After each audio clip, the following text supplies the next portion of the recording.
하나님 말씀 마태복음 27장 54절에서 61절 말씀입니다. 마태복음 27장 54절에서 61절 말씀 교독하겠습니다. 백부장과 및 함께 예수를 지키던 자들이 지진과 그 일어난 일들을 보고 심히 두려워하여 이르되 이는 진실로 하나님의 아들이었도다 하더라.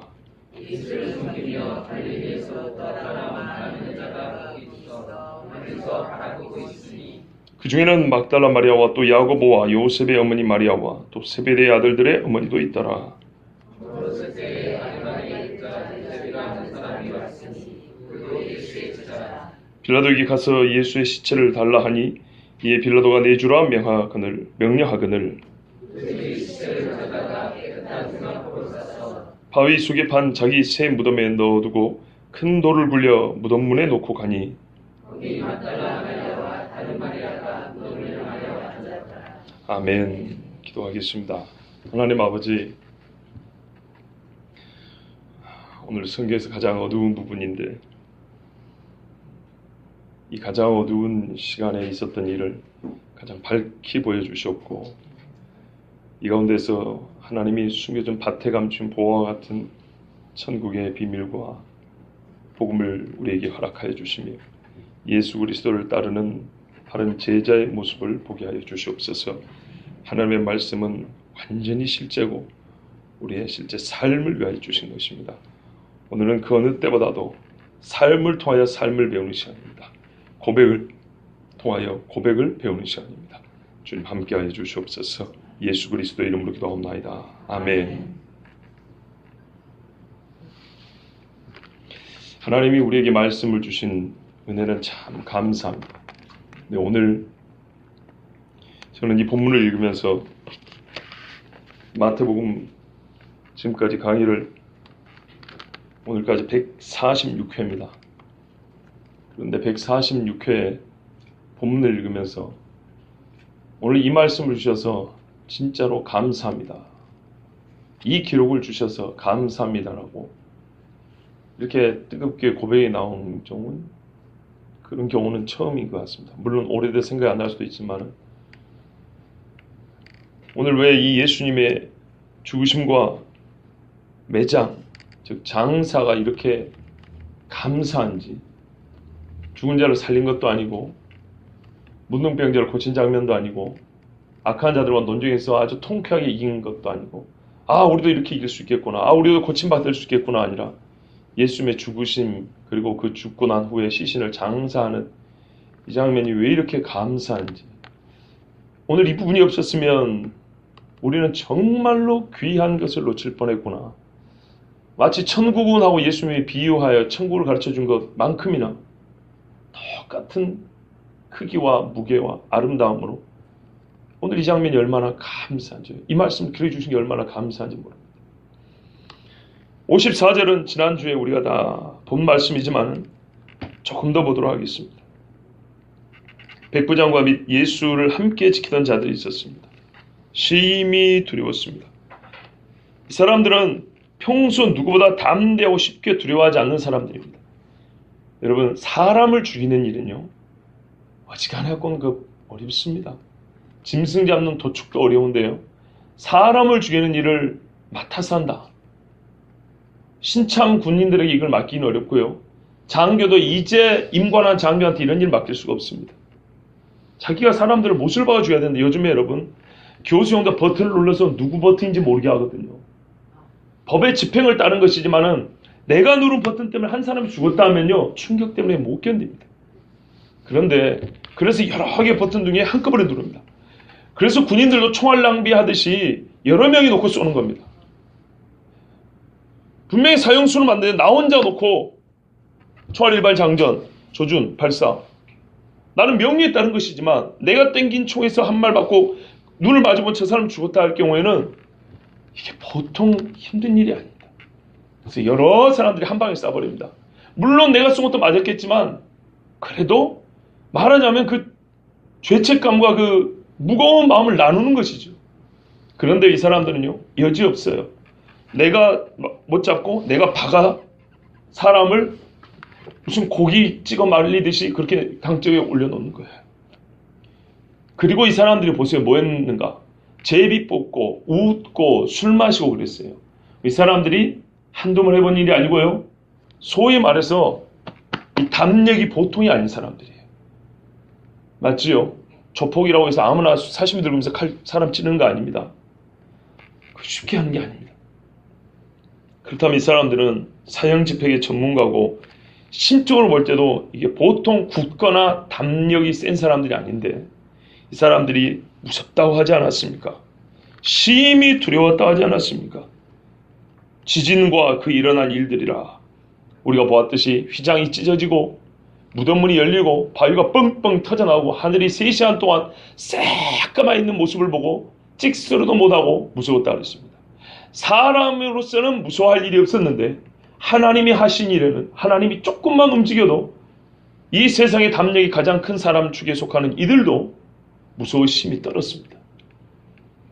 곧 그들의 두려움은 십자가에 달려 자기가 못을 박은 예수님과 상관이 있다는 걸 알았기 때문에 더 무서웠습니다. 무슨 말이냐면 이런 상황을 보면 예수에 대한 인식, 내가 알고 있었던 폭군 또는 유대의 지도자 중에 한 사람, 재수없이 재수없이 오늘 나무에 달린 한 사람의 유대인, 이 정도가 아니라 진짜 이 하늘에서 일어난 일과 상관이 있는 그 인물로 생각하지 않고는 배길 수가 없었다 이런 말입니다. 대학교 1학년 때 전공과는 맞지 않지만 교양 수업으로 한국어 시간이 있습니다. 교양으로 한 학기, 2학기를 봐야 됩니다. 1학년 1학기 때 한국어 수업, 그러니까 국어 수업입니다. 듣는데 교수님이 가르쳐주고 자기 나름대로 어떤 주제로 글을 써오라 그랬어요. 하도 오래된 이야기라 무슨 주제인지는 기억이 안 납니다. 근데 제가 쓴 글은 기억이 납니다. 어떤 내용이냐면 우리 시골 마을에 말입니다. 음력 3월 3일이 되면 하늘에 천재봉이라고 하죠. 천재 하늘에 제사 지낸다고. 어느 지역에 가나 봉화산이 높습니다. 그래야 봉화불을 피면 보이잖아요. 거의 비슷한 높이에 봉화산이 하나 있고 천재봉이 있었어요. 이 천재까지 올라가서 제사 지내는 그런 행사, 의식이 있었는데 마을에서 그 일을 하고 제사를 먼저 지내고 한 산에 올라와서 또 지낸단 말이에요. 그러니까 일단 1차 잔치를 하고 대표들 올라와서 산에 와서 막 짐승 바치고 절하고 막 떡 바치고 그런단 말이에요. 그런데요, 제사의 주인 노릇하는 사람, 장사의 주인 노릇하는 사람처럼 제주 한 사람이 어느 때부턴가 빨리 죽은 거예요. 2, 3년 살다가 죽어요. 이게 무슨 공포영화 같죠? 실제로 섬에서 그런 일들이 있었어요. 온 동네 의무를 해야 된다라는 거하고 믿는 사람들이 반대하니까 막 다투고 그랬거든요. 어느 때부턴가 이 제주 한 사람이 갑자기 암이 걸려서 2년, 3년 안에 가고 가는 거예요. 그러니까 안 해요. 서로 안 하려고 그래요. 그러면서 의무적으로 이장보고 하려고 했어요. 할 수 없이. 자, 이 일을 기억하고 제가 그때 썼던 글에 제가 만든 용어입니다. 제가 만든 용어. 동시 극사 인식 전환론이라고. 이게 무슨 말이냐면 동시에 극과 극인 반대 일이 벌어지면 사람은 생각을 바꿔야 된다는 얘기입니다. 복을 받는다고 하늘의 제사를 지냈어요. 복을 준다고 생각하고 믿고 온 힘을 다해서 제사를 지내서 하늘에 있는 신 누군지는 모르지만 즐겁게들 했는데 며칠 지나지 않아서 슬픔과 고통의 소식이 여기저기서 들려오는 거예요. 그러면 사람들은 어떻게 돼요? 생각을 바꿔먹게 돼 있어. 이게 잘못된 일인가 보다. 이게 옳지 않은 일인가 보다라고 생각을 하게 돼 있단 말이에요. 그걸 제 나름대로 만든 거예요. 이거는 얼토당토 안 하다 그러면은 F고, 어우, 자식 아이디어가 괜찮은데 생각을 좀 했는데 하면 A뿔이다 생각을 했었어요. 하여튼 그런 기억이 있는데요. 제가 지금 말씀드린 거는 이 사람들이 기존에 살아오던 방식과 사형을 집행해왔던 경험과 그들이 자기가 또 예수님을 바라보고 이가 누군가 인식한 것이 완전 뒤집어지는 사건, 뒤집지 않고는 이해할 수 없는 사건들이 벌어졌단 말입니다. 그때 사람들은 심히 두려워하고 이제 이 현상과 직접적인 관계가 있다고 생각할 때는 예수님에 대한 인식을 바꿔야 되는데 그 최종 결론이 뭐였냐면 이 사람은 진실로 하나님의 아들이었도다. 아멘. 죽었기 때문에 과거형으로 또다라고 말한 거고요. 육체로 있을 때 하나님의 아들이었다는 거죠. 그러니까 잘못 죽었다는 얘기입니다. 인류 역사상 최고의 오판이었다는 겁니다. 죽인 우리가 다 죄인들이고 여기 달린 분은 하나님의 아들, 신이란 말이 우리를 구원하는 자라는 얘기예요. 이거를 헬라 아니 로마 이방인들에게 유대인들이 그 자리에서 듣게 되었습니다. 자, 이것을 지난 시간에 말씀드렸고요. 그리고 이 이방인들의 고백을 통해서 예수님이 처음부터 나는 하나님의 아들이라는 고백이 입증이 됐습니다. 이 또한 복음은 이방인에까지 전해진다는 것이 십자가에서 바로 확인이 됐고요. 안타까운 것은 유대인들은 이 고백을 듣고도 믿지 않았다는 것입니다. 그러니까 은혜 받을 자에게 은혜를 주고, 그렇죠? 은혜 받지 못할 자는 하나님이 은혜 받지 못할 자에게는 은혜를 안 준다 그랬는데 이 말씀 그대로입니다. 자, 여기에 대해서 현대 신학자들이 여기서 하나님의 아들이었다라는 말은 일반적으로 신의 아들이라고 좀 특별한 인간이라고 취급하는 그 정도라고 말하면 안 된다 그랬어요. 이건 분명히 하나님 예수님에게 주표했잖아요. 나사렛 예수 유대인의 왕이라고 그랬잖아요. 그가 주장한 대로 하나님의 아들이라는 것을 이 이방인들이 그 말 그대로 다시 고백한 것이라고 지난주에 말씀드렸습니다. 자, 이 위대한 일에, 그러니까는 예수님이 죽음의 현장에 있을 때 그 죽음의 현장에서 이방인들이 보고 예수님을 하나님의 아들이라고 고백한 이 현장에 똑같이 예수님을 바라보고 있는 사람들이 또 있었어요.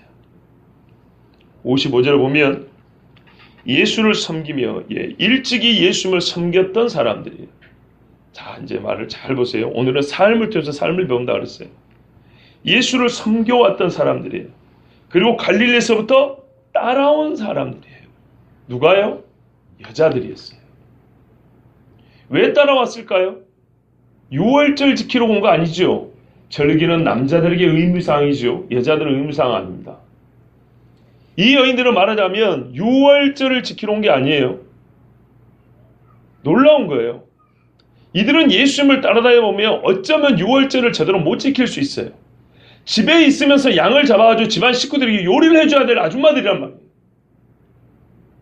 내 아들이 유월절을 지킬 수 있도록, 우리 집안 식구들이 유월절을 지킬 수 있도록 양을 잡고 떡을 만들고 나물들을 묻혀가지고 쓴나물 묻혀가지고 그 밤에 음식을 내놔야 되고 자녀들에게 가르쳐야 될 이 아주머니들이 왜 예수님을 따라왔다는 얘기입니까?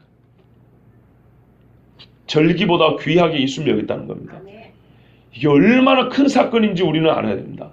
유대인에 있어서 절기보다 크게 여길 만한 것은 없습니다. 그런데 이 여인들은 예수님을 절기보다 위에, 말하자면 우리는 신약에서 이제 해석을 해서 아는 것, 이분이 바로 이 절기가 예표하는 분이라는 것을 알았기 때문에 유월절 제사를 안 지내고 예수님을 따라온 겁니다. 갈릴리에서부터 따라온 많은 여자 많다 그랬어요. 거기 있어. 어디예요? 십자가 앞에. 여러분, 유월절을 지키려면요, 부정한 것을 절대로 당하면 안 됩니다. 닿기만 하면 안 됩니까? 경건한 사람은 보지도 않으려고 할 거예요. 들으려고도 하지 않을 겁니다. 우리도 그렇잖아요. 인상적인 장면 하나 보면 자꾸 생각나고요. 막 비명소리 한번 들으면 이것 때문에 견딜 수가 없죠. 그런데 이 여인들은요, 말하자면 그거예요. 유월절이 중요한 게 아니고 진짜 유월절의 양 대신 예수님이 중요시해서 지금 따라오고 그 앞에 서 있었어요. 멀리서 바라보고 있었대요.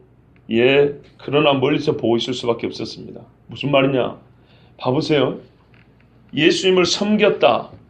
가깝습니까? 뭡니까? 느낌이. 예수님과 가깝고 친근한 느낌이죠. 따라왔다. 어떻습니까? 가깝습니까? 뭡니까? 가깝죠. 거기 있어. 십자가 앞에 거기 있어. 가깝습니까? 뭡니까? 가깝죠. 근데 멀리서 바라보고 있어요. 아무리 사람이 예수님과 가까이 있어도요, 십자가는 예수님 혼자 지었던 겁니다. 그 누구도 십자가를 같이 져준 사람은 없습니다. 십자가를 기준으로 했어요. 즉 구원의 문제가 있을 때는 인간은 멀리 서 있는 존재일 뿐이지, 그 누구도 인간의 구원의 문제에 관해서는 예수님 옆에 서서 공동 구속자니, 내가 그 구원의 힘을 보탰느니, 그 비난과 저주에 내가 조금이라도 나의 어떤 것을 더하였느니, 이렇게 말할 수 있는 사람은 없습니다. 다만 예수님이 육체로 계실 때 선생님을 따르는 제자처럼 가까이 있어 그분의 말씀은 들었을지 모르지만 구원의 문제에 있어서는 모든 인간은 멀리 서 있다는 것, 그걸 꼭 기억하시기 바랍니다. 그러므로 절대로 저 동네 사람들의 말을 들으면 안 됩니다. 최근에 성찬식에 관하여 성경은 뭐라 그럽니까? 너희가 내 몸과 피를 받으라 그러죠. 그렇죠? 받으라 그러죠. 그런데 요즘에 이상한 신학들이 많이 나옵니다. 세상 사람들이 만든 이야기인데요, 신학에 끌어들어온 말이에요. 왜냐하면 그 말이 듣기 너무 좋거든요. 참여하라, 동참하라. 봐보세요. 성찬에 참여하십시오는 성찬을 같이 받으라는 얘기예요. 받는 일에 같이 받으라는 얘기죠. 그런데 우리가 성찬을 받음으로 주의 고난에 동참하고, 이러면 맞아요, 틀려요? 틀린 거예요. 맞는 것 같죠? 그냥 그러면 아멘 하면 나오죠. 틀린 말이에요. 누가 주의 고난에 동참합니까?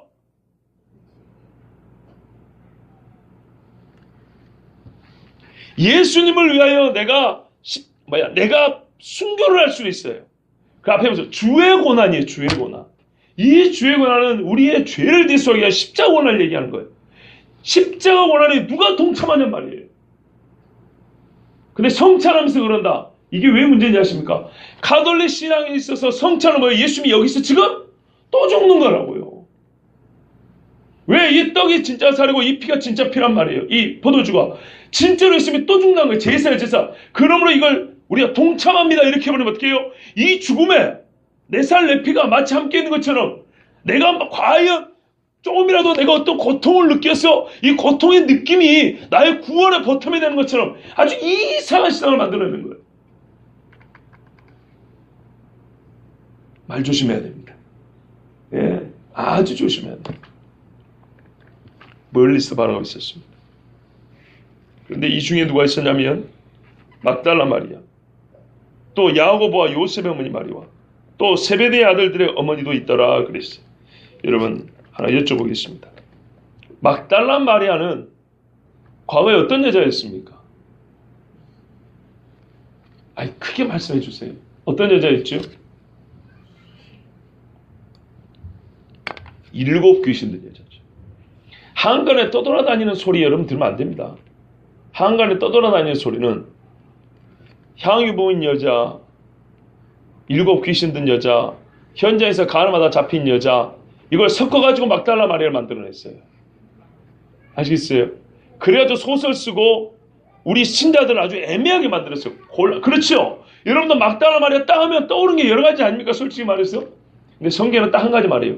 7 귀신 들렸던 여자라고. 버티지 마세요. 세상 사람들이 만드는 소설입니다. 향유 부은 여자하고 현장에서 가늠하다 잡힌 여자하고 귀신 들렸던 여자를 섞어갖고 만들어내는, 세상 사람들이, 기독교인들이 말하는 막달라 마리아는 이런 여자야 하고 말하는 게 이 세 여자를 섞어놓은 겁니다. 그렇게 생각하면 곤란합니다. 자, 누가복음 8장에 보면 또한 악귀를 쫓아내심과 병 고침을 받은 어떤 여자들, 곧 7 귀신이 나간 자 막달라인이라 하는 마리아와 헤롯의 청지 구사야의 요한나와 수산나와 다른 여러 여자가 함께하여 자기들의 소유로 그들을 섬기더라 그랬어요. 봐보세요. 악귀를 쫓아내심과 병 고침을 받은 어떤 여자들 그랬어요. 그러니까 막달라 마리아만 귀신 쫓아낸 게 아니고, 지금 누가복음 8장에 나온 이 여자들 중에는 어떤 이는 귀신이 나갔고 어떤 이는 병을 고침 받은 사람들이에요. 이런 사람들이 예수님을 따르며 평상시 섬겼던 사람들이었어요. 자, 근데 그 중에 예수님이 십자가 못 박힐 때 예루살렘까지 올라온 여자 중에 누가 있어요? 막달라 마리아가 있어요. 그 다음에 여러분, 마가복음 15장 40절 41절에 보면 멀리서 바라보는 여자들도 있었는데 그 중에 막달라 마리아와 또 나오죠. 그죠? 그 다음에 작은 야고보와 요셉의 어머니 마리아와 또 살로메가 있었으니 그랬어요. 자, 다른 말씀들도 많은데 벌써 여기서 답이 나옵니다. 우리가 궁금한 건 뭐냐면 여러분, 막달라 마리아 알겠는데 야고보와 요셉 어머니 마리아가 누구냐 이 말이에요. 야고보와 요셉의 어머니. 누굽니까? 예수님?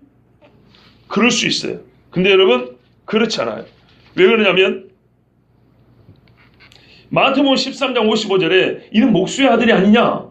그 모친은 마리아, 그 형제들은 야고보, 요셉, 시몬, 유다라 하지 않느냐?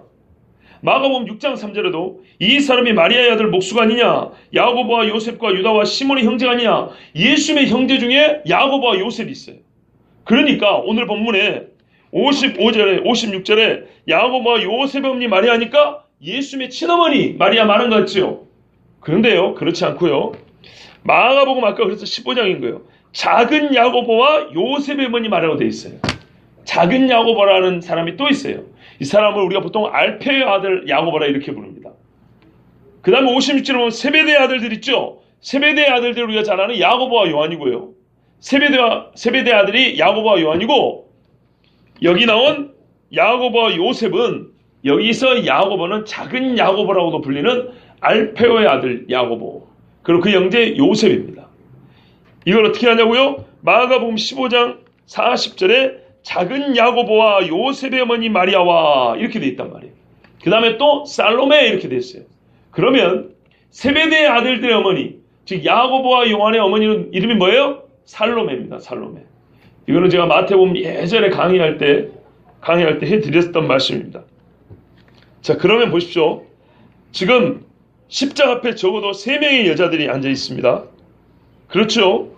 그런데 누가복음 23장 마가복음 15장 41절에 보면 막달라 마리아와 작은 야고보와 요셉의 어머니 마리아와 또 살로메, 즉 세베대 아들들의 어머니, 마태복음 똑같습니다. 이 3명의 여자 외에, 이 외에 예수와 함께 예루살렘에 올라온 여자들도 많이 있었더라 이렇게 됐어요. 예루살렘에 올라왔다니까는 지방에서 온 사람들이에요. 갈릴리에서 온 여자들이 있었다는 마태복음 말씀하고 예루살렘에 올라온 여자들이 많다라는 마가복음 말씀하고 똑같죠. 예, 많은 여자들이 또 있었어요. 누가복음 23장에 보면 예수님이 영문 밖으로 끌려갈 때 슬피 울며 애통하는 여자의 큰 무리가 있었다 그랬어요. 그러니까 많은 여자들이 있었습니다. 누가복음 23장 49절에는 그분을 아는 모든 자들과 갈릴리에서부터 그분을 따라온 여자들도 멀리 서서 이 일들을 보더라 그랬어요. 그러니까 이 많은 여자들이 십자가에 있다 보면 좀 멀리 서가지고 이 갈보리 동산에서 골고다 언덕에서 예수님의 돌아가시는 모습을 바라보았다는 얘기입니다. 남자들은 다 어디 갔습니까? 요한복음 19장 25절에 예수의 십자가 곁에는 그 어머니와 이모가 세베대의 아들들의 어머니고 살로메라고 그랬어요. 왜냐하면 야고보와 요한은 예수님의 친척관입니다. 이모와 또 여기 새로운 인물이 나옵니다. 글로바의 아내 마리아와 막달라 마리아가 섰는지라. 글로바의 아내 마리아가 또 있군요. 자, 이렇게 했을 때 종합적으로 예수님의 십자가 죽음을 지켜본 여인들의 이름을 다 거론해보면요. 첫째, 예수님 어머니 마리아. 두 번째, 막달라 마리아. 세 번째, 세베대 아들들의 어머니 곧 이모인 살로메.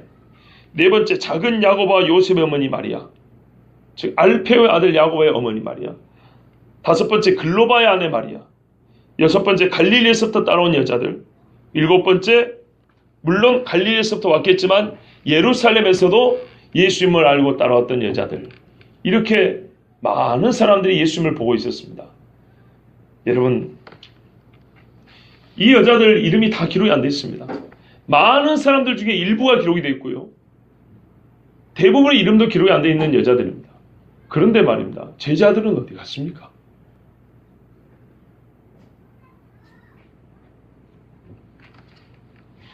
예수님 죽는 모습, 죽는 그 자리 끝까지 지키려고 따라온 여자들입니다. 매튜 헨리 목사가 따라왔다는 말이 이렇게 말했어요.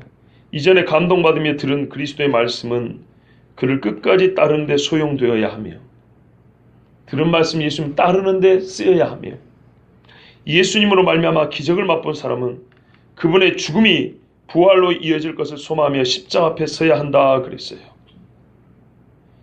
보세요. 아까 귀신이 나갔던 여자들, 병을 고침받았던 여자들이 어디까지 왔어요? 나를 위하여 완전히 나를 살리려고, 나의 죄를 씻으시려고 죽으시는 예수님의 십자가 앞에까지 따라갔다 그랬어요. 하나님의 말씀을 한 번이라도 들은 사람은 어디까지 가야 돼요? 십자가까지 가는 거예요. 십자가까지. 그러나 멀리서 바라만 보고 있었다는 것, 이것이 인간이 십자가 앞에 가까이 설 수 있는 거리입니다. 절대 어떤 인간도 사람을 위하여 사람이 십자가를 질 수는 없습니다. 오직 예수님만이 우리의 구원자이십니다. 저물었을 때 예수님이 이미 돌아가시고 날이 어둑어둑해지고 있습니다. 눈물을 흘리던 여자들 중에도 꽤 많은 사람이 돌아갔겠죠. 이제 집에. 날이 바뀌니까요. 밤에 돌아다니기 어렵지 않습니까? 꽤 많은 사람이 집에 돌아갔을 겁니다. 예수님이 숨을 거두고 그 시신이 여전히 십자가 위에 달려 있습니다. 오후에 3시에 돌아가셨고 6시쯤에 되면 날이 바뀝니다. 몸이 굳어져 가고요. 피가 굳어져 가고요. 새파랗게 이제 변해갑니다. 그때 아리마대 사람 부자 요셉이 예수님의 십자가, 즉 예수님이 돌아가셨다는 소식을 들은 거예요. 이 사람이 왔어요. 그를 뭐라고 설명합니까? 성경에는 그도 예수의 제자라고 합니다. 왜 그도 그랬을까요? 우리가 지금까지 알고 있는 제자는 지금까지 27장 이 앞에 절까지만 하더라도 제자라고 부른 사람들은 전부 다 12명이었습니다. 그런데 여기서부터 공식적으로 제자는 12명뿐이 아니었다고 얘기해 줍니다. 말하자면 그 12명은 사도입니다. 사도. 제자 중에 사도라 부름받은 사람들이고 제자는 더 많았습니다. 그런데 여기서 역설해요. 그러면 제자 중에 사도라고 부름받은 사람은 어디 갔습니까? 제자인 줄도 알지 못했던 사람은 지금 등장을 했는데 성경은 이 사람을 제자라고 말합니다. 왜 유독 여기서 아리마대 사람 요셉이 제자라고 왜 하필 이 자리에서 밝혀줄까요? 그 전에도 기회가 있었을 텐데 왜 여길까요? 제자인 줄 알았던 사람이 아무도 없는데 제자인 줄 몰랐던 사람이 여기 등장했을 때 우리는 그를 누구라고 불러야 될 것인가? 정말 여기에 약간의 풍자가 들어있어요. 제자들이 다 떠난 그 자리에, 제자가 없는 그 자리에 제자가 아닌 사람이 섰어요. 그러면 우리는 그 사람을 뭐라고 불러야 되죠? 이해가 되시죠? 제자들이 있어야 될 자리에 제자들은 없고 다 도망가 없어져 버렸는데 제자가 아닌 사람이 제자들이 있어야 할 자리에 지금 섰어요. 그럼 누가 제자입니까? 왜 여기서 아리마대 사람을 요셉을 제자라고 불렀는지 이해되시죠? 원래 이 자리 제자 있어야 되는 자리거든요. 제자라면 반드시 이 자리에 있어야 되거든요. 누가복음 23장 50절 51절에 공의 회원으로 선하고 의로운 요셉이라는 사람이 있으니 그들의 결의와 행사에 찬성하지 아니한 자. 이 사람이 예수님 죽이라고 찬성 안 했다는 거예요. 그 70명 중에 왕대요 왕따. 그는 유대인의 동네 아리마대 사람이요 하나님의 나라를 기다리는 자라. 하나님의 나라를 기다리는 자는 절대 예수님 죽이라고 가편 투표를 할 수 없었어요. 요한복음 19장에도 아리마대 사람 요셉은 예수의 제자이나 유대인이 두려워 그것을 숨기더니 2일 후에 계속 숨겨야죠. 출애 안 당하려면. 그렇지 않습니까? 여러분 사도행전 보세요. 이제 출교를 진짜 시켜버립니다. 그런데 죽은 예수 앞에 자기가 제자로 드러낸 거예요. 지금. 빌라도에게 가서 예수의 시체를 가져가기를 구하며 빌라도가 허락했다 그랬어요. 자 오늘 말씀도 그래요. 자 지금부터 이제 참 제자가 하는 게 뭔지 한번 봐보세요. 빌라도에게 가서 예수의 시체를 달라 하거늘. 여러분 이거 그냥 달라고 한 거 아닙니다. 간청하여 달라고 합니다. 영어로 하면 beg 그럽니다. beg. 간구하는 겁니다. 간구. 예? 말하면 무릎이라도 꿇었다는 얘기입니다. 왜냐? 공식적으로 법적 절차에 따르면 십자가 달려 죽은 죄인은 폐역무도한 반역 죄인이기 때문에 절대로 정상적으로 장사를 치러줄 수 없습니다. 왜냐? 살았을 때도 사람이 영광을 취하지만 죽은 자의 장례를 어떻게 치르는가 보면 그가 의인인지 죄인지가 밝혀지고요. 죽은 자의 장례 치르는 것을 보면 그가 얼마나 존귀한 자인지 천한 사람인지를 알 수 있기 때문입니다. 근데 십자가에 달아놓고 장례는 거창하게 치러준다. 이거는 무슨 뜻인가요? 잘못 죽였다는 얘기입니다. 그러므로 십자가에 달려 죽은 사람은 던져버립니다. 짐승이 뜯어먹든지 불 가운데 태워버리든지 골짜기에 던져버리든지 그 자가 저주받은 자라는 것을 끝까지 보여줍니다. 그런데 시신을 달라고 하고, 왜? 부자가, 요즘 말하면 국회의원이, 당신 미쳤어. 그런데 이 아리마다 사람 70명이, 여러분, 우리나라는 국회 290명이 70명이라고요. 그 중에 한 사람이 가가지고 빌라도 총독에게, 국회의원이 가서, 우리말로 국회의원이 가서 빌었어요. 시신을 달라고. 제발 달라고. 왜? 내가 장례를 치러주고 싶다. 그러면 빌라도 입장에서는 이게 보통 어려운 일이 아니에요. 정치적으로 아주 난감한 상황에 처한다고요. 그럼 십자가에 왜 달았는데 도대체 말이죠. 예? 다른 시신들은 아무렇게나 버리고 처리하고, 왜 예수 시체만 유독 국회의원이 와가지고 자기 무덤에 판댔다가 넣으라고 그걸 내주자 이 말이에요. 물어봤을 거 아니에요. 어떻게 하려고? 당신 뭐 하려고 그래? 이렇게 물어봤을 거 아니에요. 근데 여기서 우리가 알 수 있는 게 있어요. 빌라도가요, 최소한 양심의 가책이 있었다는 거죠. 알아요. 무죄하다는 거. 자기 입으로 말했잖아요. 내가 뭐 죄가 없다고. 그런데 할 수 없이 죽였잖아요. 최소한 인간적이고, 그렇다고 빌라도가 구원받았다, 예수 믿다 이런 뜻은 아니에요. 그러니까 최소한 양심적으로, 여러분 불신자라 할지라도요, 양심 있으면 어떻게 하냐, 자기가 불의한 자를 죽인 걸 알면 장례라도 잘 치러주라고 내주게 되어 있어요. 그래서 빌라도의 그 양심을 하나님은 자극하였고, 그는 무죄한 예수님을, 그래 장례라도 그의 명예에 맞게 치러주라고 공회회원 아리마대 요셉에게 내어주었습니다. 여러분 그거 아시죠? 느헤미야가 아닥사스다 왕에게 가서 간청하고 기도하고 와서 말했죠. 아닥사스다는 믿는 사람이 아니지만 유대인의 회복, 하나님의 예루살렘 성 재건을 위해서 느헤미야와 그 유대인들을 보내죠. 그 비슷한 이야기입니다. 다시 세워질 예수 그리스도, 즉 이 예루살렘 성전을 세울 수 있도록 준비하는데, 빌라도는 믿지는 않았지만 하나님은 그 양심을 자극하여 선하고 하나님 나라를 기다리는 자 요셉을 통하여 빌라도의 손에서부터 예수님의 시체를 꺼내주셨습니다. 그러고 나서 요셉이 시체를 가져다가 깨끗한 세마포로 쌌다 그랬습니다. 누가복음 23장 53절 54절을 보면 한마디 덧붙입니다. 이를 내려 그랬어요. 내려. 로마 군인들이 내려준 거 아닙니다. 요셉이 말입니다. 사다리 놓고 올라가서 못을 뺐다는 얘기입니다. 봐보세요. 십자가를 눕힌 게 아니고 예수님의 시신을 내렸다잖아요. 줄을 묶은 상태에서 못을 뺐겠죠. 물론 우리가 정확히 안 봤으니까 눕혀갖고 그래서 어쩔지 모르지만, 말 그대로 본다면 못을 그게 쉽게 빠지겠습니까? 판자 두 개만 박아놔도 이게 쉽게 안 빠지는데, 무거운 통나무에다가 사람이 여기 손을 놓고 이 10cm 이만한 못으로 이걸 박아놨는데 이게 빠질까요? 빼면서 예수님의 살이 얼마나 또 많이 찢어졌을까요? 이거 빼려고. 예수님의 피가 내 몸에 묻는 겁니다. 예수님의 그 죽은 시체, 몸에서 나는 냄새가 내 코를 찌르는 겁니다. 유대 공회의원이면 유월절 어떻게 지켜야 돼요? 거룩한 옷을 입고 사람들 앞에 서서, 뭡니까? 하나님 앞에 큰 영광으로 돌린 것처럼 폼을 잡아대는 사람 아닙니까? 그런데 그거 다 포기했다는 얘기예요, 지금. 여러분, 예수님을 따르는 제자들, 이 사람들은 무엇을 포기하고 주님의 십자가 앞에 하는가 봐보세요. 그 모든 자기의 지위와 영광과 명예를 다 버리고 저주받은 나무에 올라가서 마치 자기가 그 나무에 달린 것처럼 저주받은 그 나무에 달린 예수님과 자기를 똑같이 여겨 그 몸에 내 몸을 대고 그 피에 내 피를, 내 손을 묻혔어요. 복음성가에 뭐가 있어요? 그래, 맞아요. 주의 손에 내 손을 포개고 주의 발에 내 발을 포개고. 누가 있어요? 아리마다 요셉이 했다고요. 그도 예수의 제자라. 내려가지고 그 내릴 때 얼마나 조심했을까 한번 생각해 보세요.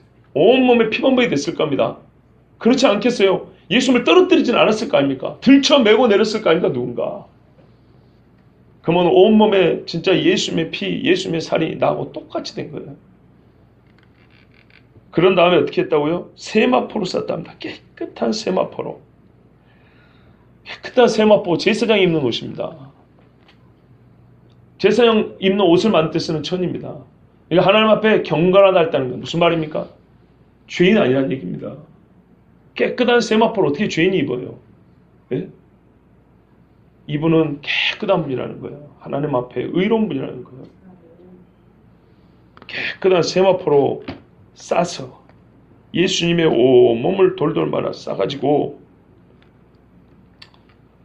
이제 수레로 실어갔는지 어쩐지 잘 모르겠지만 이제 옮깁니다.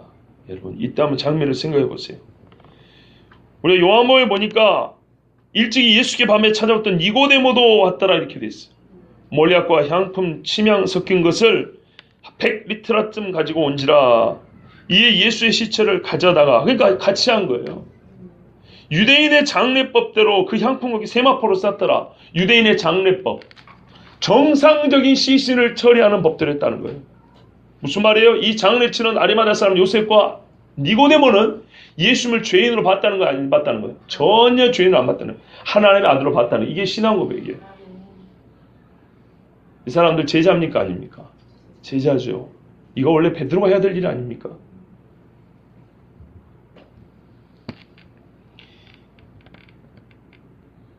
저는 여기서 어떤 신학적이고 신앙적 의미를 찾기 전에요. 이 두 사람의 얼굴을 한번 생각해 봤어요. 눈물이 범벅이 됐을 것 같고 예수님의 몸을 만지는 손이 부들부들 떨렸을 것 같아요. 한편은 너무 감사하고 한편은 이 죄를 어찌 감당할까? 이 나라 이 백성이 이 죄를 어찌 감당할까 하고 손이 부들부들 떨렸을 것 같아요. 여러분 예로부터 시신을 수습하는 자가 죽은 자와 가장 친한 자입니다.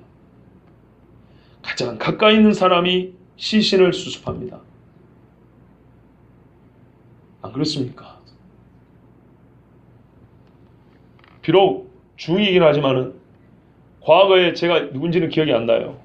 우리 그 일제시대 때 독립운동가 중에 한 사람이 여기 서대문인가 어디서 형무소에서 죽었어요.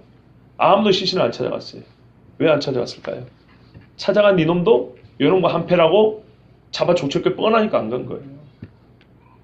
근데 만에 한용운 선생 아시죠? 님은 어디 있습니까? 씻었다는 그 사람 있잖아요. 예, 불교인이고 승려이기 때문에 우리가 뭐 종교적으로는 제가 그분에 대해서 뭐 좋게 말할 거 전혀 없지만 한 인간으로서 보여주는 게 있단 말이에요. 뭐예요? 시신을 수습하는 자가 진짜 고인과 어떻게 해요? 뜻이 함께 있던 사람이에요. 뜻이 함께 있었더라도 다른 사람에 의해서 핍박을 당하나 고통을 당하거나 손해당할 게 무서우면 그 시신 옆에 안 갑니다. 아무리 동지동지해도 그 시신을 수습할 사람이 없었어요. 혹이나 같은 페어리로 몰릴까봐. 근데 만에 한용운 선생이 가가지고 시신을 주라 그랬어요. 자기가 가서 자기 사비로 장례 치렀어요. 근데 중이고 또 그 사람의 입지가 있었는지 모르지만 이제 경찰이 그분한테는 손을 안 댔어요. 제가 말씀드리고 싶은 건 다른 의미가 아니고 딱 여기까지예요. 누가 시신을 수습하냐 이 말이에요.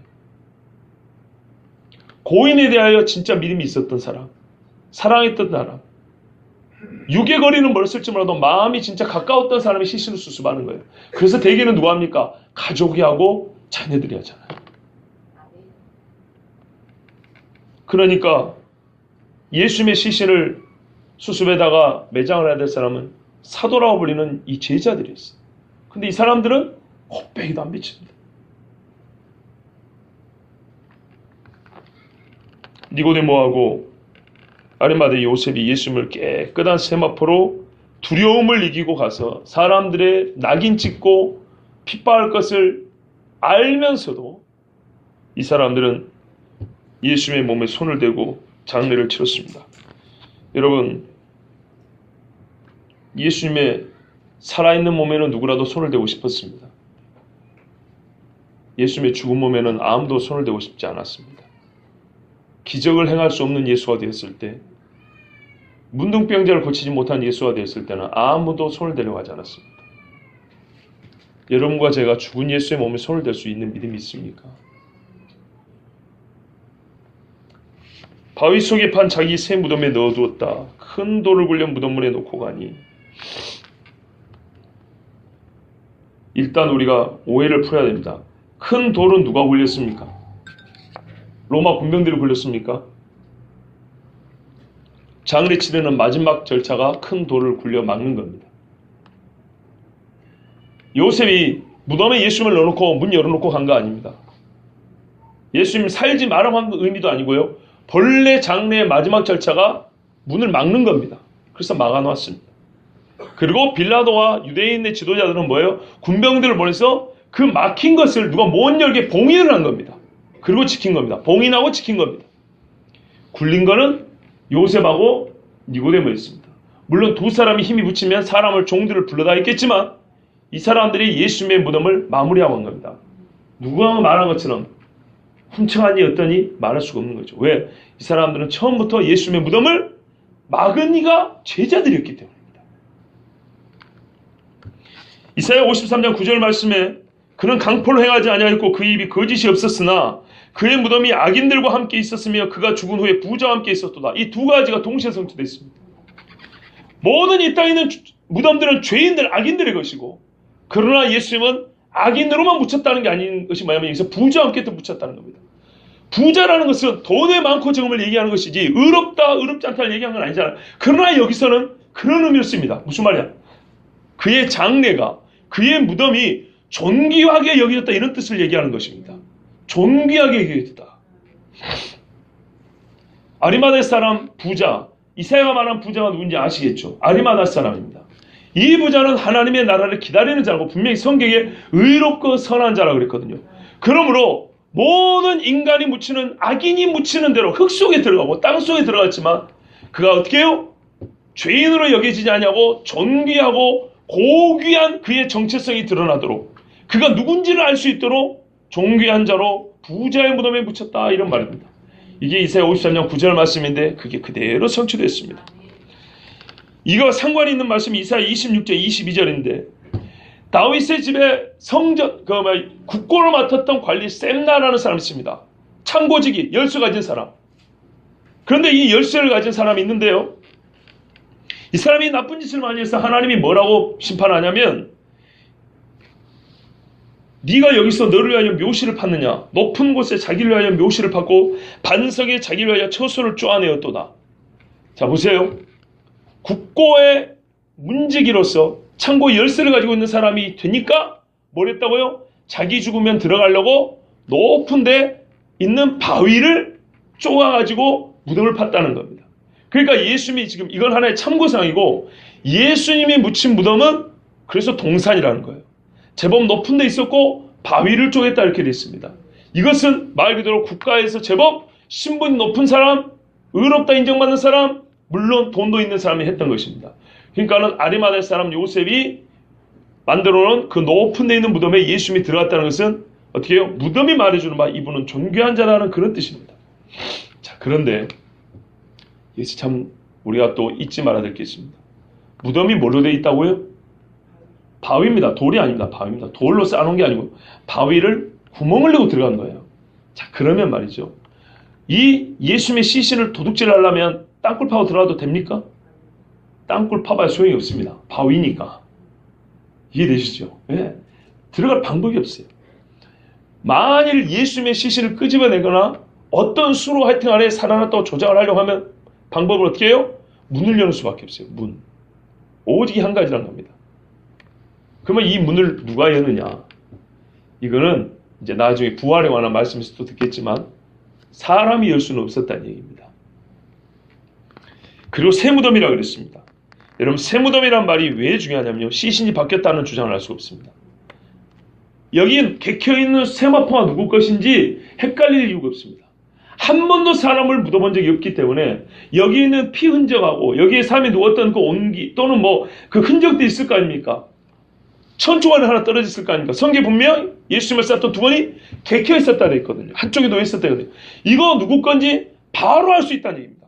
그러므로 이 무덤을 헷갈릴 일이 있다 없다고요? 절대 없다는 얘기입니다. 이거는 나중에 예수님의 부활에 보다도 확증한 논증을 위해서 제가 지금 미리 말씀을 드립니다.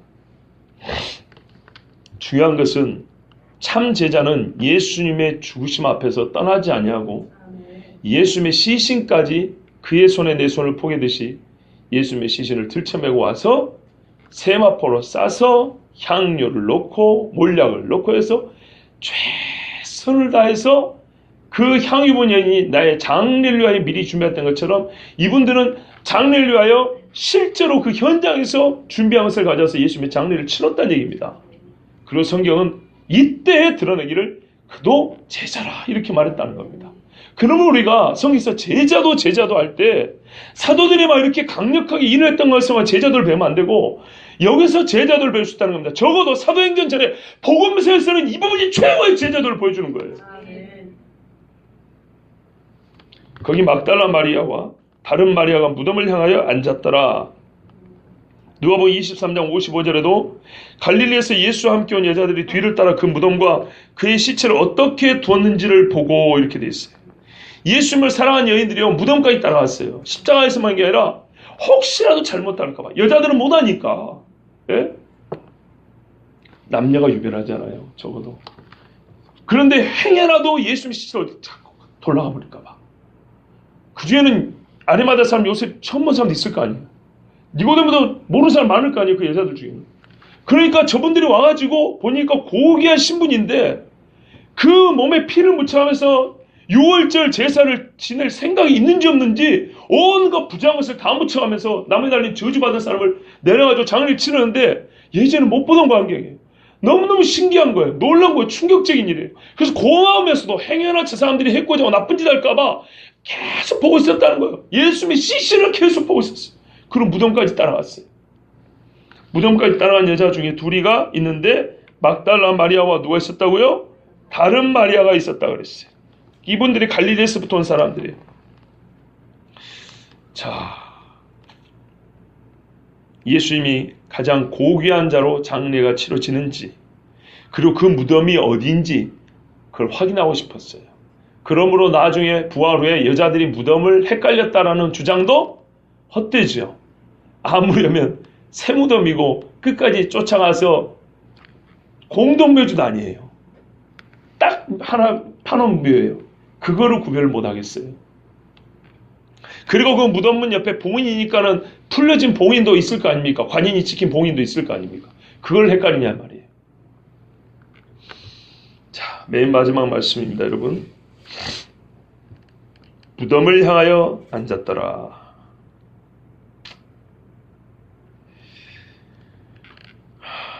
저는 사실 이 마지막 문구를 보면서요, 제가 이렇게 실제로 말을 못할 줄 알면서도 글은 이렇게 썼어요. 제가 그냥 글을 쓴 거를 읽어드릴게요. 무덤을 향하여 앉았더라. 아, 십자를 향해 앉았던 여인들이 이제 무덤을 향하여 앉았구나. 아리마대 요셉도 떠난 그곳을 마지막까지 앉아 바라보고 있는 여인들이여. 그대들은 복되도다. 십자가를 지고 예루살렘 영문 밖으로 나갈 때 슬피 울며 따랐던 여인들이여. 그대들은 복되도다. 아리마대 사람 요셉도 자기가 할 일을 다 마쳐 갔습니다. 이제 밤입니다.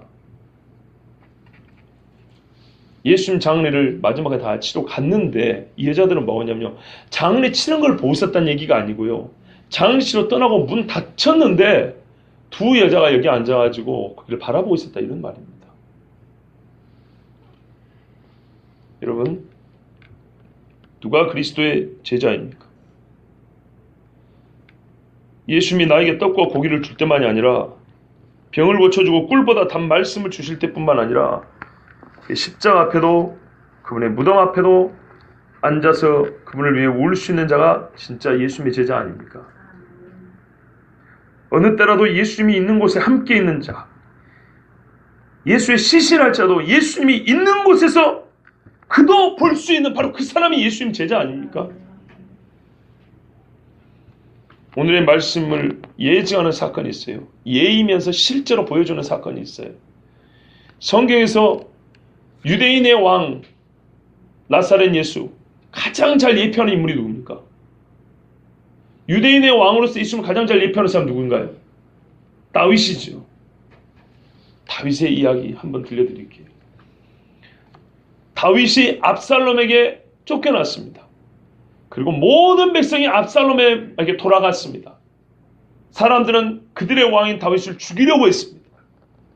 그때 있었던 일 한 토막입니다. 누가 다윗의 백성인가 한번 보십시오. 왕이 나가매 모든 백성이 다 따라서 벳메르하게 이르러 멈추었으니 그의 모든 신하들이 그의 곁으로 지나가고 모든 그렛 사람과 모든 블렛 사람과 및 왕을 따라 가드에서 온 모든 가드 사람 600명이 왕 앞으로 행진하니라. 그때 왕이 가드 사람 이때에게 이르되 어찌하여 너도 우리와 함께 가느냐? 너는 쫓겨난 나그네이니. 그러니까 이때라는 장군 이 사람도 피난민이 불과한 거예요. 자기 동네 쫓겨난 사람이에요. 돌아가서 왕과 함께, 그러니까는 압살롬이 왕이니까 야 압살롬을 사라. 그래 네가 출세한다 이렇게 말했어. 왕과 함께 네 곳에 있으라. 너는 군인이니까 네 왕이면은 군인답게 네가 있어야 될 곳은 그 새 왕 앞에다 이렇게 말을 했어. 너는 어제 왔고 그것도 어제 왔대. 언제 얼마 안 됐어. 나에게 굳이 충성할 필요가 없다 이 말입니다. 다윗 말은 나는 정처 없이 가니 오늘 어찌 너를 우리와 함께 떠돌아다니게 하리요. 너도 돌아가고 내 동포들도 데려가라. 이 사람이 데려온 사람도 있었어요. 부하들이 있었어요. 그 다음에도 올라온 거예요. 일단 더 읽어볼게요. 내 동포들도 데려가라. 은혜와 진리가 너와 함께 있기를 원하노라 하니라. 이때가 왕께 대답하여 이르되 여호와의 살아계심과 내 주 왕의 살아계심으로 맹세하옵나니 진실로 내 주 왕께서 어느 곳에 계시든지 사나 죽으나. 로마서 14장 말씀입니다. 사나 죽으나. 사나 죽으나 종도 그곳에 있겠나이다. 누가 다윗의 백성입니까? 사나 죽으나 종도 그곳에 있겠나이다 하니 다윗이 이때 이르되 앞서 건너가라 하며 가드 사람 이때와 그의 수행자들과 이게 선봉대가 된 거예요. 어제 들어온 가드 사람 블레셋 출신입니다. 블레셋. 골리앗이 가드 사람이잖아요. 그의 수행자들과 그 다음에 그와 함께한 아이들과 어린애들까지 데리고 왔어요. 다 죽는 거예요. 잘못하면. 그런데 이때라는 사람이 그를 따른 부하들과 그 집 식구들이겠죠. 어린애들까지 다 건너가고 온 땅 사람이 큰 소리로 울며 모든 백성이 앞서 건너가매 왕도 기드론 시내를 건너가니 건너간 모든 백성이 광야 길로 향하니라. 아멘. 광야는 죽는 거죠. 하나님이 안 살려주면 여기서 죽는다고 들어간 겁니다. 왕의 말이 이겁니다. 나 따르면 다 죽는다는 거예요. 근데 뭐하러 나를 따라오느냐? 너에게는 새 왕이 세워져 있지 않냐? 자, 압살롬에는 새 왕이 있지 않냐? 그리 가라. 그게 너가 사는 길이라고. 인간 왕은 그렇게 얘기할 수밖에 없었어요. 진짜 나 따르면 죽는 거예요. 하나님이 정말 기가 막히게 살려주셨어요. 그러지 사람의 눈으로 딱 죽는 거였어요. 근데 어제 들어온 이때마저도 어제 와가지고 왕이여 나는 왕에게 충성하겠습니다. 나는 왕의 포가 되겠습니다. 왕의 종이 되겠습니다. 왕의 백성이 되겠습니다. 하였던 나그네에 불과한 이때마저도 뭐라 그래요? 사나 죽으나 왕이 있는 그곳에 내가 있겠나이다. 이게 왕의 백성이에요. 예수 그리스도의 제자는 예수님이 있는 자리에는 항상 있어야 되는 거예요. 예수님이 영광을 받는 자리도 있어야 되고 예수님이 치욕을 받는 자리도 있어야 되고 예수님이 권능을 행하는 자리도 있어야 되고 예수님이 죽은 이 자리도 있어야 되는 거예요. 왜 여기서 하필이면 그도 예수의 제자란 말을 여기서 밝히냐 이 말이에요. 여러분 이 여인들을 제자라는 말을 붙이지는 않았지만 진정한 제자가 아닙니까? 로마서 6장 초반부에 보면 5번이나 예수와 연합하여 죽고 예수와 연합하여 십자가에 달리고 몇 절 안에 5번 나와요. 5번. 거의 1절에 한 번씩 봐요. 그리스도와 함께 죽은 자들이 그와 함께 연합하여 부활한다고 말씀합니다. 그가 죽은 곳에 나도 있었던 사람이 그가 살아날 때 나도 그곳에 있는 것입니다. 그를 보고 예수님의 제자라고 합니다. 예수님이 태어났을 때 예수님을 보러 온 사람은 매우 적었습니다. 그러나 지금 참 감사하게도 예수님의 죽음을 보고 예수님을 매장한 사람들은 그때보다는 많은 수입니다. 첫 번째 제가 감사한 게 이겁니다. 인자의 온 것은 잃어버린 자를 찾아 구원하려 오심을 하였더니 부활하여 성령이 임하기 전에도 그의 죽음을 눈앞에 두는 죽음의 그 현장에서도 한편에 다닌 강도와 백부장과 군인들과 많은 사람들이 예수님의 제자가 되고 변했어요. 그래서 나는 일단 이게 너무 감사해요. 진짜 예수님이 잃어버린 자를 찾아 구원하러 오셨구나라는 말씀을 그의 죽음에서 이렇게 너무나 분명히 보이셔서 너무 감사해요. 두 번째는 이겁니다. 이미 말씀드린 대로 예수님의 제자가 누구인지를 가르쳐 주셔서 너무 감사해요. 예수님은 잃어버린 자를 찾아 구원한다는 사명을 다 완수했어요. 이제 우리가 여기까지 읽고 스스로 물어봐야 할 질문이 있어요. 나는 전에는 잃어버렸으나 지금은 구원받은 하나님의 백성이 그리스도의 제자가 맞는가? 예수님은 하실 일 다 했어요. 그리고 그 예수님이 하신 일 안에 실제로 구원을 받은 사람들이 여기 서 있어요. 그러니까 우리는 예수님이 아니고는 우리는 구원받은 사람이라면 이제 구원받은 사람으로서 스스로에게 물어봐야 될 질문은 이거잖아요. 나는 지금 어디에 서 있는가? 이 물음에 하나님이 오늘 말씀 통해서 답을 주십니다. 네가 지금 예수가 묻힌 곳에 함께 있다면 예수님께서 계시는 모든 곳, 그가 잡히고 침뱉음 당하고 채찍에 맞고 십자가에 못 박혀 죽고 매장되는 그 모든 예수가 있는 곳에 베드로는 떠났지만 말이죠. 베드로가 거기 있었다면 우리는 그때부터 예수님의 참제자라고 불렀을 것이에요. 그러나 적어도 우리가 그 순간만큼은 예수님의 참제자라고 부르지 않죠. 그 순간만큼 왜? 예수님을 떠났으니까요.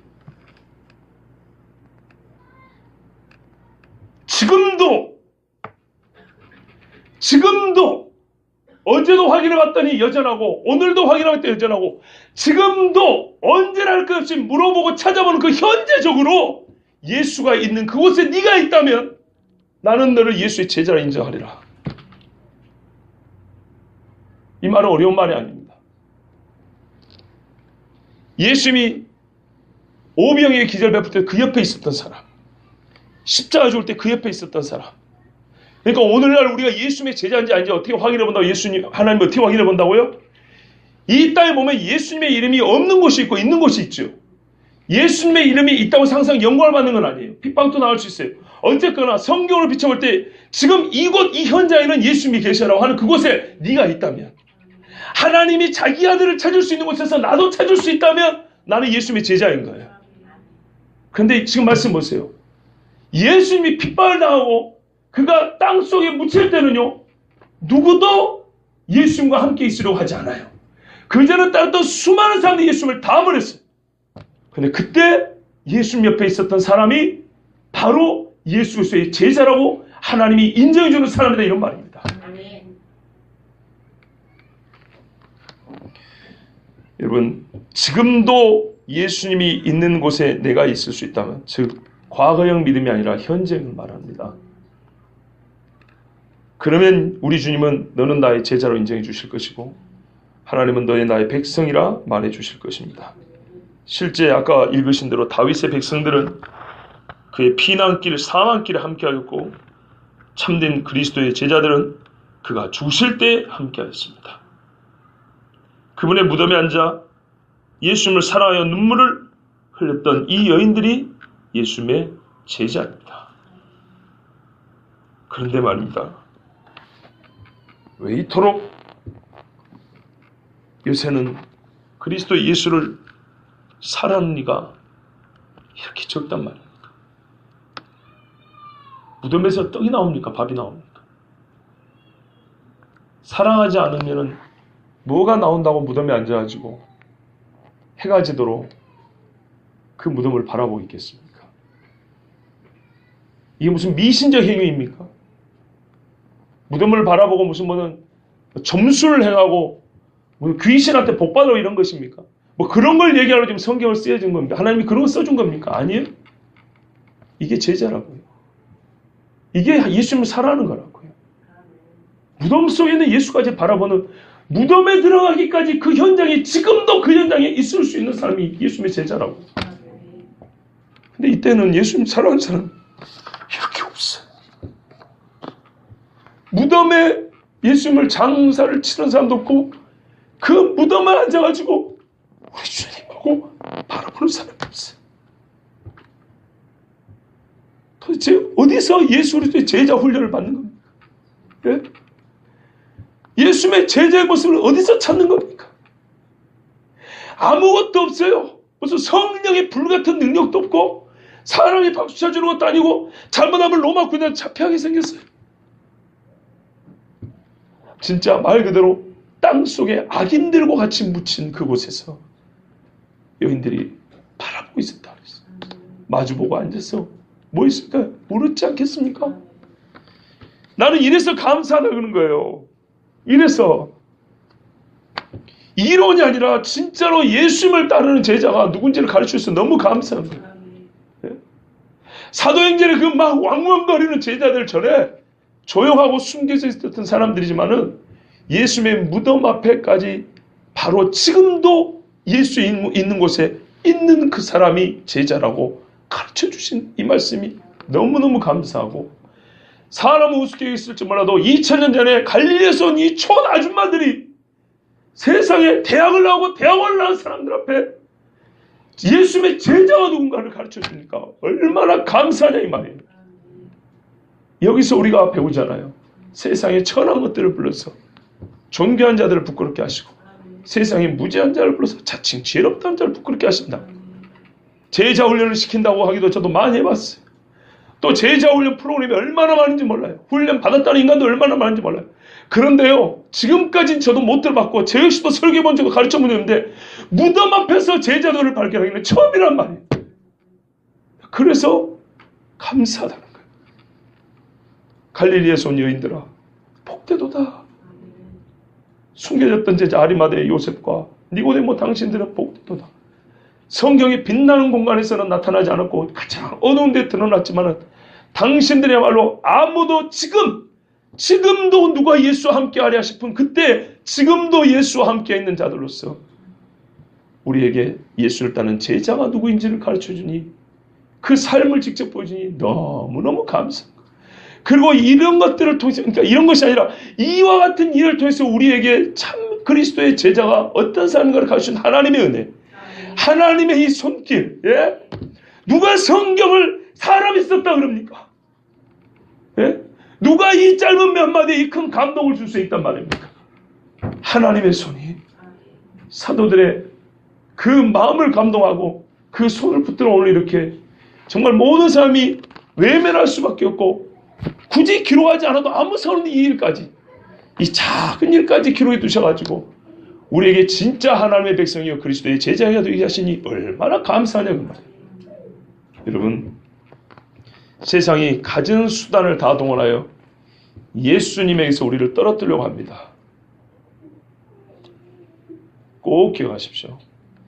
예수님이 계신 곳에 지금도, 그 지금이 어느 때인지 상관없습니다.